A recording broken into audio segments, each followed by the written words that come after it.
Hi everyone, so I have tried filming this video like 10 times. You have no idea. So hopefully this time it goes Gucci. I'm in a Walmart parking lot, so if you hear noises, I'm sorry. My window's open, it's a little warm in here, so I'm just having a cross breeze going. Okay, so as you guys saw today, it's gonna be more of a serious video. This is 100% a true story. I've already told this on my live stream and stuff. I did a TikTok video about it, but I didn't have enough time to tell the entire story and all the small details. It's a very confusing story. It still confuses me. I'll explain it later why it confuses me, okay? It's very confusing, that's all that I can say. So just please bear with me, thank you. I'm just gonna start the story because it's a long one. So the story is actually kind of scary. It really was, especially in the moment. It affected me like for a week after it. I was just like very paranoid. I don't know how else to explain it, but when I'm telling it, I'll be more lighthearted and stuff. That's just how I cope with things like that happen. So if I seem a little bit lighthearted and making jokes about it, that's why, just how I cope. So this takes place when I was in Utah. I'm in Colorado now, so I'm in a totally different area. But so yeah, so I was in Utah. I was parked in a Walmart parking lot for the night, okay? There were other campers there. Goodness, I don't even know how to like format this. So I ended up going live on TikTok this afternoon that I'm talking about. This whole thing unraveling and happening, it was this afternoon. I went live, but I did not go live from the Walmart parking lot. I went live from a park that was in the city.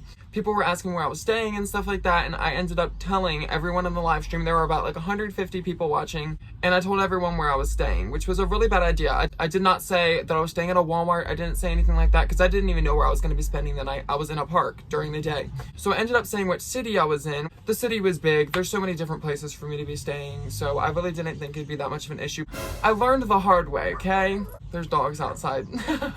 And on this live stream, someone ended up saying that they were going to come visit me. I did not see this, but apparently one of my friends that were watching ended up telling me this, that they saw that comment, and I was like, okay, well that's a little sketch. Now looking back, it's very sketch, okay? I can tell you that much. So, moving back to the Walmart, okay? This is where the story gets interesting. I was trying to fall asleep that night. I was parked in the Walmart parking lot. There were other campers around me. Campers, not vans, like actually campers. So you know people live in there. This comes into play later in the story. So just remember that, please. It was around 8 o'clock at night. I was trying to go to sleep and I just could not fall asleep. So I took some BENADRYL so that I could fall asleep. This also plays a part into the story too, so just remember. So I took some BENADRYL. I fell asleep. It was about 1 o'clock in the morning and I get a knock on my passenger door outside. At 1 o'clock in the morning, okay? This has never happened. My first instinct was that it was a cop telling me that I needed to move. Even though I had already called, made sure I was allowed to park there, whatever. Sometimes it happens. So I got up. Keep in mind, I just woke up. It's 1 o'clock in the morning. The BENADRYL was kicking in. I was very loopy. Yeah, you know, like when you wake up, say you're taking a nap and someone comes and wakes you up and you don't even like understand English for like the first 10 minutes, you know what I mean? Because you're just so out of it, you're almost still like in dreamland. I don't know how else to explain it. Just very out of it, okay? So I get up to go to my passenger door to see who's at my door at 1 o'clock in the morning. And there's this man standing outside my window that I see. I would say he's about 25 to 30. I really don't know. That's just like an age range. And he's pointing at my door telling me to open it. And of course, no, I'm not gonna open up my door for some stranger at 1 o'clock in the morning. So I rolled down my window because I have crank windows. I rolled it down just a tiny bit, like not even enough to be able to stick fingers through, like the tiniest bit, just so I can hear him and he can hear me. And I go, hello, can I help you? So keep in mind, I'm in a Walmart parking lot. He points and he's like, my car's over there and I ran out of gas. Can you please help me? And he's also riding a bike. I see this. He's on a bike. This comes into play later. I told you guys it's very confusing. There's a lot of parts to it. Just keep it in mind, okay?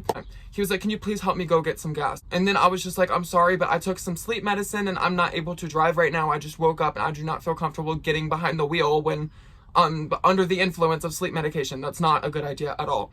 So I tried explaining that to him and he was like, oh, it's right down the road. It's just like not even a mile. Let's just go down there and can you please just take me there? And then I was just like, dude, I also really just do not feel comfortable taking a stranger in the middle of the night to a gas station. He did not seem to understand this. He just kept pushing and he started pulling on my door, like the door handle, and it was locked, obviously.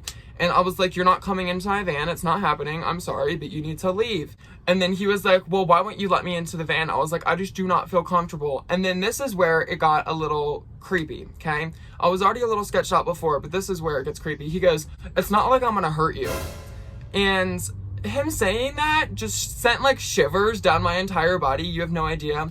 Really sketched me out because I wasn't even thinking that at this point. Yeah, I thought it was a sketchy situation and stuff. Him hurting me had never even crossed my mind this entire time until now. So I'm like, okay, well, now that you said that, now I'm thinking that's your intention, is to hurt me. So now I'm definitely not letting you in my van. And he just kept persisting. Let me in the van. Come on, let me in the van. He's sitting here pulling on the door handle, and I can hear it like clicking and stuff, and it's still locked. I did not unlock it for him, so he's not getting into the van. And I'm keep telling him, like, dude, you need to leave me alone. You need to leave. So after he's sitting here trying to pull open on my door, he starts asking me just like, so where are you from? And I'm like, I'm from Maryland. Keep in mind, this is 1 o'clock in the morning. He's sitting here trying to have a casual conversation with me. Also, while his car is apparently broken down, like, I don't understand. And then after that, he asked me, he's like, so are you alone or do you have someone with you? Which I just thought was so creepy. Like, why do you want to know this? And of course, I'm not going to be like, yeah, I'm alone. So I was like, no, I have a friend in the back. He's sleeping right now. Like, no, you need to leave us alone. And after that, he kind of seemed to like back off a little bit, but he was still persistent about trying to like talk to me, but he wasn't trying to get into the van at this point.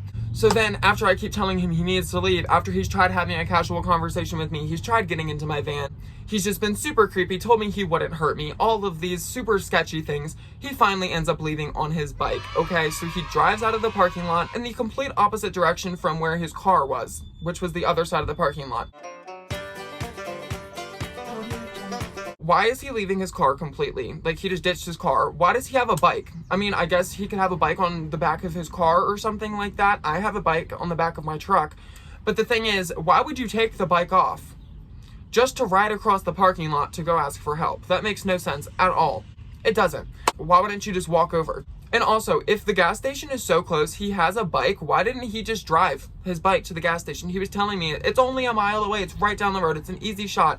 Why didn't he just drive his own bike down there to go get himself some gas? I don't understand. And another thing is that he didn't even have a gas can or anything to hold gas with him. Like, what is he gonna do? Me drive him to the gas station, him fill it up with his hands, and then bring it back and pour it into his vehicle? Like, no, he didn't have gas cans, anything with him. Did he expect that I had them? Because I don't know. The thing is why was he coming up to my van for help? There were other campers, like I said, like campers, actual campers. You can tell that people live in those. My van, it just looks like a van sitting there. Like, you can't tell anyone's living in there.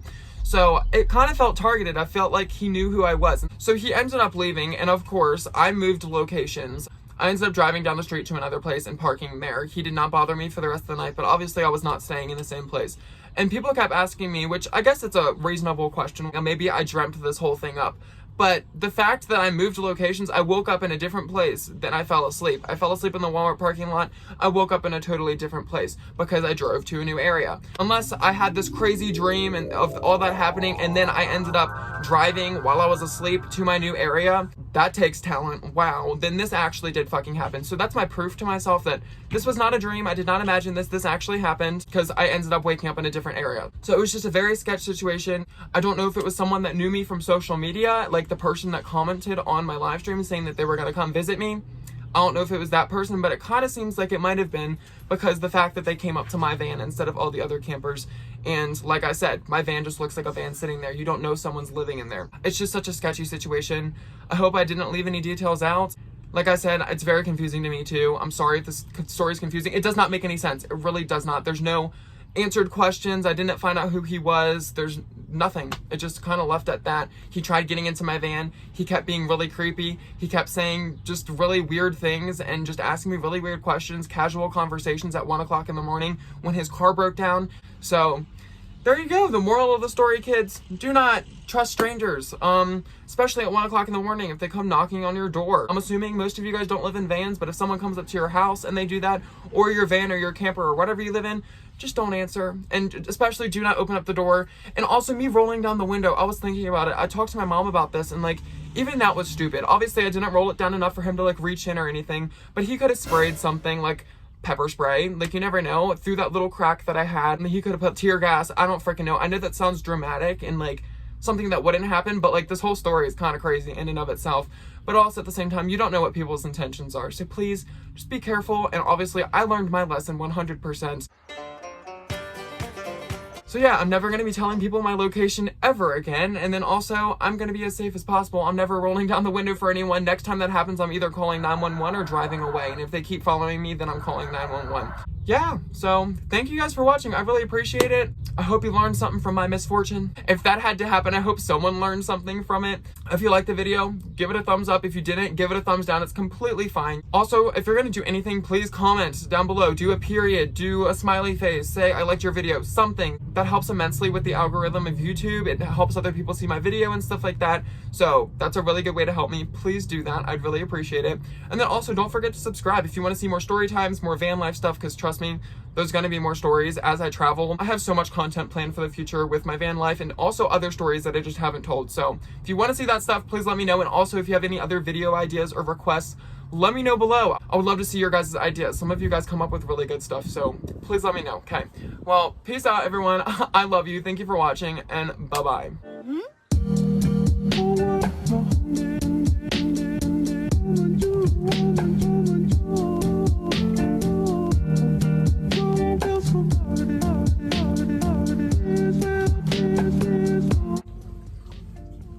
Oh, it's already recording. Well, okay. It's fucking hot in here, guys. You have no idea. It's okay, baby. Millie sees dogs outside and she wants to go. She was just playing with them, so she wants to go back out. Back to what I was saying before I was rudely interrupted. I was staying in, where was I? Montrose? No, I wasn't in Montrose. Where the fuck was I? I should have done this before. I know you want to play with them. I'm sorry. The other side of the parking lot. No, Walmart parking lot. I need to refilm this. This is not going well. I don't know. It's at a Walmart parking lot, and oh my gosh, I don't even know how to tell this freaking story. There's so much.